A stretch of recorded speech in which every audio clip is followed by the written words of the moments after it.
Hey everybody, this is my first video of the season. I'm doing an artichoke video. It is February 6th, I believe. And yeah, I just wanted to show you kind of like a progress report as we go into March and then April.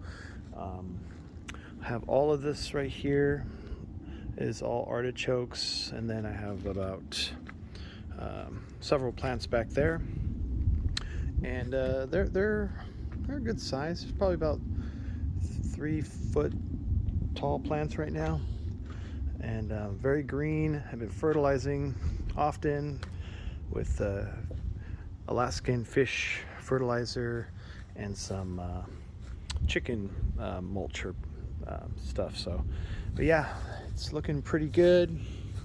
We're gonna have some kind of like artichokes will be starting to pop up here soon. Last season I had mainly just over here, and all this was not even here, and it made like 50-60 artichokes. It was incredible. There were big artichokes too in some of my previous videos, but yeah, it's gonna be a good harvest, and we'll just see how it goes as the days go on. So all right, beautiful day out too.